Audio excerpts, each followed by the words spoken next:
Hey, what's up? This is your girl Diamond. Today is a great topic. I've been asked on many occasions to talk about name changes and getting the letter F on your ID. Alright, so that's what I'm talking about. Now, for the people who don't know the struggle of transsexuals, we are trying to live our life as women, so therefore having an F, as in female, on your ID helps that transition along. It helps to alleviate some uncomfortableness that goes on in the workplace and just anywhere that you gotta put your ID out. And, you know, name change for obvious reasons is, you know, if you were born Larry Terrence William III, that's not a really feminine name, you know, so you can't be looking like a bombshell diva. Your name is John Smith Adams. So, you know, that's for obvious reasons. Now, all states have different, I want to say, laws and rules and all that kind of stuff. And I thought that because it's kind of federal, you know, and not a big thing, that they were kind of similar, but they are not. I got my name changed a little later than a lot of people, I think. I got my name changed last year around in April 2008. Yay! I did a video about it and all of that stuff, but now I'm explaining how I did it.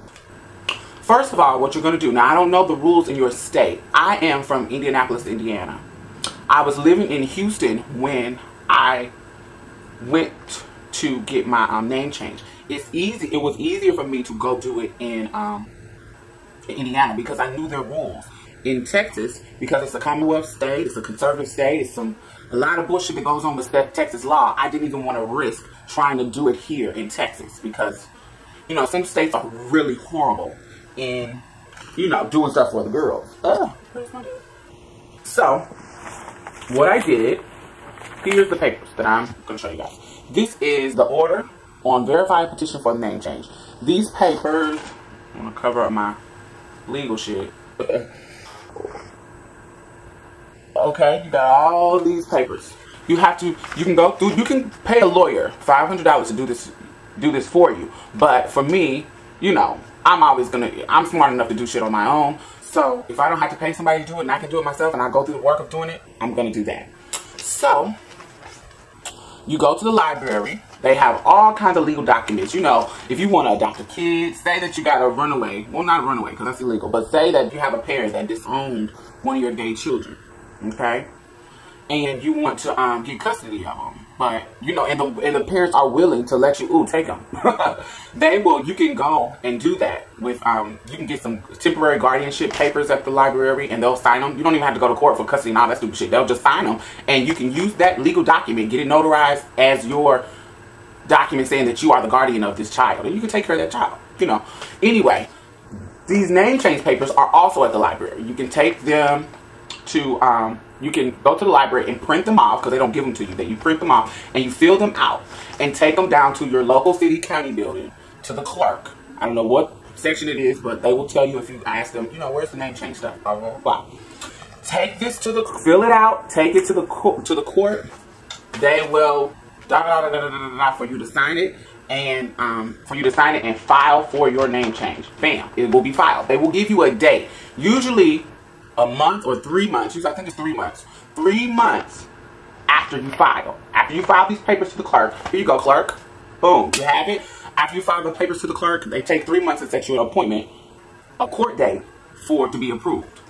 In between that time, you have to do this. This is where you have to publish in Indiana. I don't know the rules in your state, so you got to find that out. In Indiana, for your credit purposes, when you change your name, you have to let people know who you owe that you're changing your name. So they put this in they put it in your paper that your government name is changing and that any creditors who wants to get their coins from you, they need to, you know, this is your new name. And you have to publish that in the paper. Our rules is you have to publish it 3 times. So, as you can see on the dates right there, 1, 2, 3, that I published my name 3 times, and they gave me the receipt, blah, blah, blah, blah, that you're changing it, and you publishing it, blah, blah, blah. This costs money. This cost me about, let me see the receipt. This cost me $126. Really, really cheap. The filing of these papers that I had to give to the clerk, that cost me like $100. $120 or $100. I know the total was $226. So, which saved me money because if you would have paid the lawyer is $500 and something or more. You know what I'm saying? So, $226 is cheaper you to do it yourself. Thank you.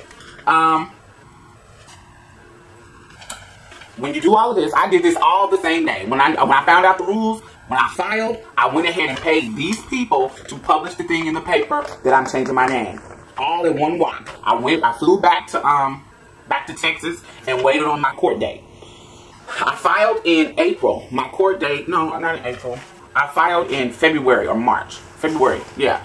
And my court date was in April. So I flew back to Indiana when my court date was up. When I went in, I'm thinking that when you go to court date, you're going to have to go in front of the judge and all the kind of crazy stuff like that, where I'm like, oh, God, this is going to be embarrassing. I'm going to have to go big because I know they're going to get my tea and because I'm changing my name and all that kind of stuff. But it was nothing like that. You go to this desk, she stamps your shit. Like, I don't know if you guys can see this, but there is a stamp, like a water stamp or something. It's like a water stamp right here. She goes through, you have to make copies of this one paper like 8 times because you're going to have to use this. You're going to have to use this a lot of times for the rest of your life. This is like a stamp from the court system saying approved. Boom. It's like the seal from the state, your signature, the judge that approved you, you know, all of it. And this paper just says your old name. It says where you live at. It says your new name. And that, therefore, in the order of the petition of the name change is granted. And petition name is hereby changed to blah, blah, blah, blah. So, that's what this is.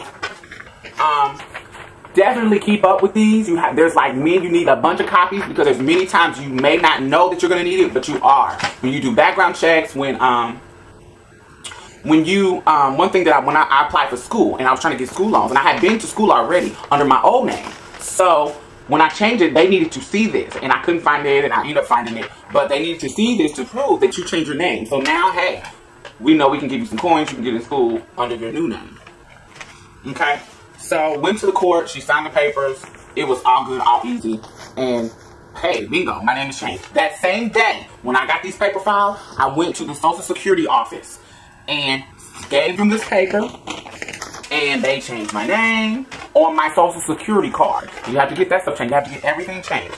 I also, once you fill out the give them the paper, the Social Security office the paper, they give you a new printout. That printout that they give you, like if you lose your Social Security card, the printout that they give you, it'll be a new printout, and it'll tell you that you submitted a name change, and in 7 to 10 days, they will send you your brand new card with your brand new, beautiful female name on it. Okay? All right. Last step about the name change. Birth certificates. Birth certificates in Indiana, you know, it's pretty easy. You bring the paper from court. This paper is the lifesaver. You bring the paper from court. You say, hey, I got my name changed. So, hey, boo-boo, let's get this together. So, I like to keep copies of everything. I have a copy of my old one, and I have a copy of my new one. So, I told them that I lost it, just so I could have it on my file, so it won't be any kind of shenanigans going on in any situation. I have my old one and my new one. When you take them the paperwork, they sign it, you know what I'm saying, and you get your new name on your new birth certificate.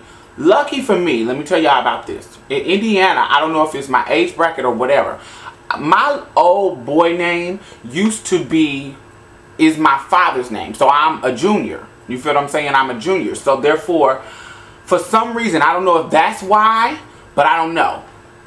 For some reason, my birth certificate, my old one and my new one, my old one especially is especially important. My old one does not have what gender I was born. It does not have born a boy, born a male, born a female. It doesn't have anything. And I thought that maybe it was because I was a junior. You just assumed that I was a boy. But, you know what I'm saying? It doesn't say male or female. But once I changed my name to my new girl name, that's even more of a blessing because now it has a girl name and it doesn't have male or female on it. It doesn't have anything. It just has my girl name, my mother's name, and my father's name. And that's what it is. You feel what I'm saying? It's like, that's what it's kind of a blessing. So when I saw somebody by birth certificate, you still can't clock me because it doesn't say male or female. It doesn't say anything like that. It just says girl name, my dad, my father, where I was born, my birthday, all of that good stuff.